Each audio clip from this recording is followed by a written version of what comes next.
Les trains roulants sont les deux ensembles mécaniques, le train avant et le train arrière, qui assurent les liaisons entre le véhicule et la route. Pour assurer correctement ces fonctions, les roues de chaque train roulant doivent se trouver dans une position bien précise par rapport au sol. Cette position est en dynamique, c'est-à-dire en roulage, celle qui assure le meilleur comportement routier.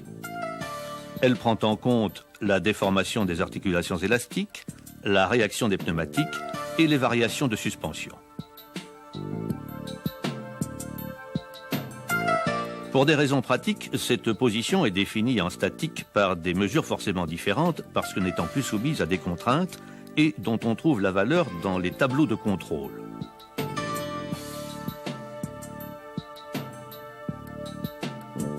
Les paramètres géométriques correspondant à ces positions peuvent être visualisés sur 3 plans orthogonaux. Vue de face, le carrossage, l'inclinaison de pivot, l'angle inclus, le déport au sol. Vue de côté, la chasse. Vue de dessus, le parallélisme, l'épure de direction, la position des essieux. Le train arrière n'utilise que certains de ces paramètres, carrossage et parallélisme. Analysons chacun de ces éléments. Le carrossage, c'est l'inclinaison de la roue par rapport à la verticale ou l'angle formé par l'axe de fusée et l'horizontale.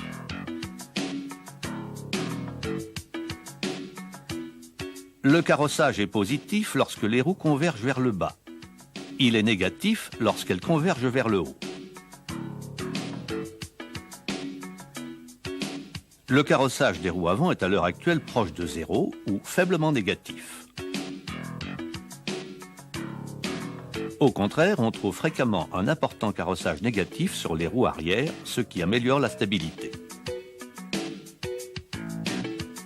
La stabilité est compromise par la dérive des pneumatiques. La dérive a pour origine la déformation des pneus lorsqu'ils sont soumis à une force latérale. La trajectoire réelle forme avec la trajectoire originelle un angle appelé angle de dérive. Illustrons la correction que peut apporter le carrossage. Si l'on pousse la roue inclinée en carrossage positif, elle glisse. Lorsque la roue est inclinée en carrossage négatif, elle freine. Le carrossage induit sur chaque roue un effet de cône. Celui-ci tend à écarter la roue de sa trajectoire. Il provoque en même temps une usure en cône. Une modification du parallélisme compense les inconvénients induits par le carrossage. L'inclinaison de pivot. C'est l'angle formé par la verticale et l'axe de pivot. Il permet le rappel de la direction lors des braquages à faible vitesse. Lors du braquage, le véhicule se soulève puisque l'axe est incliné et l'effet de son poids crée un couple sur l'axe de pivot qui a tendance à ramener la roue en ligne droite. L'angle inclus est formé de l'addition de 2 valeurs, inclinaison de pivot et carrossage. L'angle inclus peut être exprimé d'une façon différente.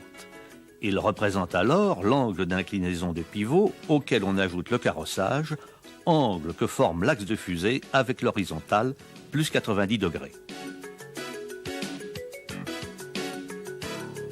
L'angle inclus est obtenu à la construction par la forme du pivot. Une valeur hors tolérance indique que le pivot est déformé.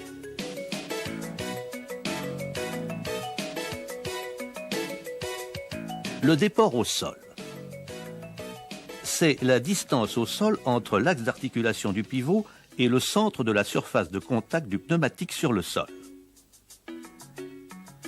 Le déport est positif lorsque le point de contact de la roue avec le sol est extérieur à l'axe de pivotement. Nul si les 2 axes coïncident. Négatif lorsque le point de contact est intérieur par rapport à l'axe de pivotement.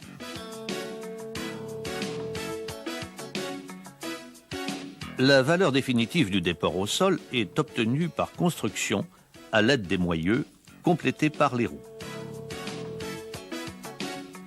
La valeur du déport de chaque roue est indiquée par un marquage.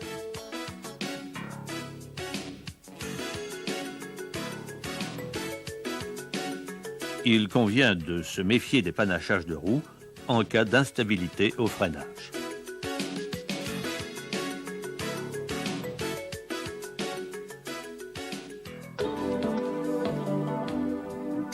La chasse.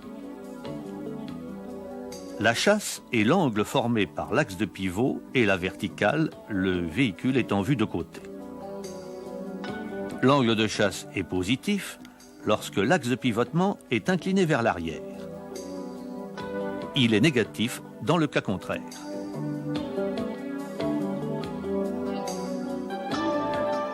Son but est de placer l'axe de pivotement de la roue en avant du point de contact du pneu au sol.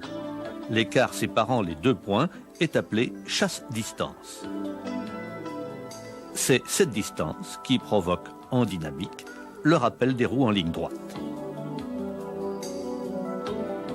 Sur cette maquette, la chasse est nulle. L'axe de pivot et le point de contact au sol sont confondus. Si l'on braque la roue directrice, l'ensemble va se montrer incapable de reprendre une trajectoire rectiligne. Sur la même maquette, la chasse est réglée pour que l'axe de pivotement vienne en avant du point de contact avec le sol. Lors de la manœuvre, la roue se trouve en remorque et reprend sa trajectoire. L'angle de chasse est positif. Suivant ces options, un constructeur peut adopter un angle de chasse négatif. Il y a lieu dans ce cas de désaxer la roue par un déport pour retrouver une chasse-distance positive.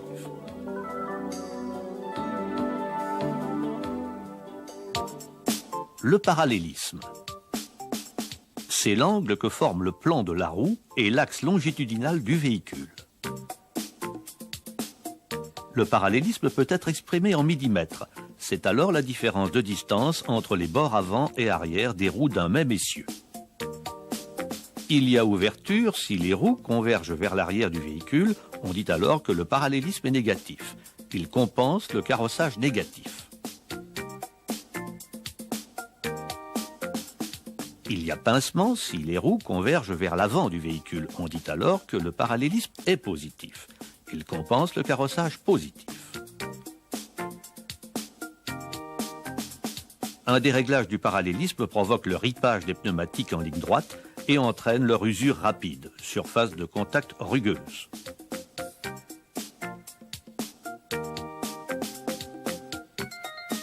L'épure de direction. Afin d'éviter le ripage en virage, les roues d'un véhicule doivent parcourir des cercles ayant un centre commun. La roue directrice extérieure décrit un cercle plus grand que celui de la roue intérieure. Son angle de braquage est donc plus faible.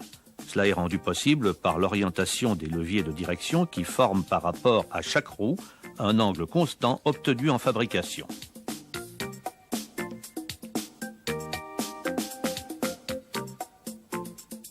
Le tracé théorique est dû à l'ingénieur Gentot qui a déterminé que le prolongement des leviers de direction devait se croiser au centre de l'essieu arrière.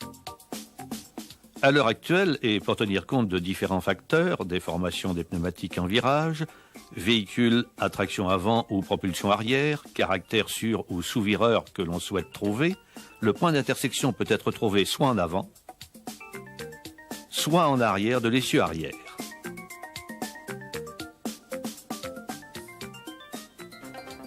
Il existe d'autres éléments liés à la géométrie des trains roulants, mais dont l'incidence est ressentie en dynamique. Ce sont la hauteur de crémaillère, la position des essieux. La hauteur de crémaillère. Le parallélisme varie avec les changements d'assiette du véhicule en roulage pendant le pompage de la suspension. La position de la crémaillère influe directement sur l'ampleur de la variation. Trop haute ou trop basse, la variation est maximale. Le problème est aggravé si la crémaillère a été déplacée à la suite d'un choc. Chaque roue s'ouvre et se ferme alternativement avec un mouvement contraire à celui de la roue opposée. La position de la crémaillère est en général obtenue par construction. Elle est fixée sur un berceau rapporté ou sur le tablier avant. Dans le cas de la fixation sur le tablier, il faut utiliser un gabarit lors du remplacement de celui-ci.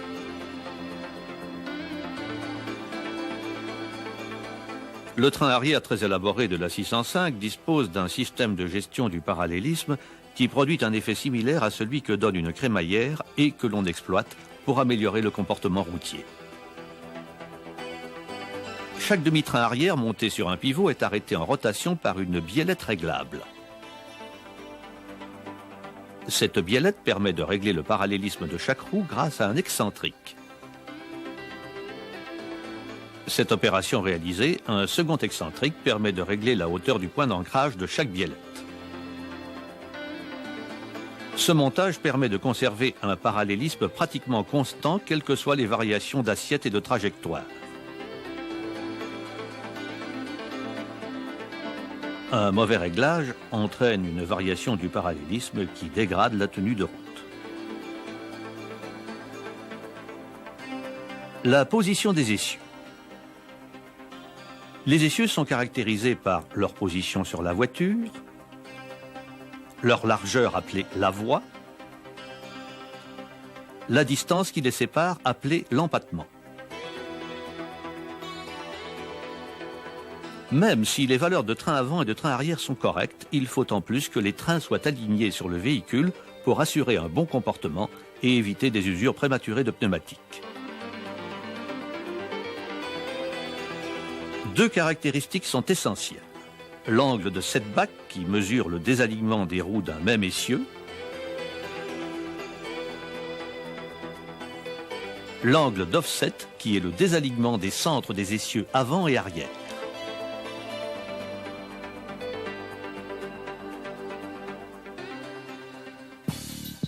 Voici terminé ce tour d'horizon des caractéristiques des trains roulants. Nous avons vu l'importance de chaque valeur et les effets d'un déréglage de celle-ci. Dans le but d'avoir des contrôles de géométrie plus fiables, Automobile Peugeot a développé une méthode de contrôle des trains roulants dite en assiette de référence, contrairement à l'ancienne méthode appelée en ordre de marche. La mise en assiette de référence, en bridant les suspensions du véhicule, permet d'éliminer tous les problèmes de poids ou d'affaissement de suspension. Cette méthode est diffusée dans la documentation d'atelier.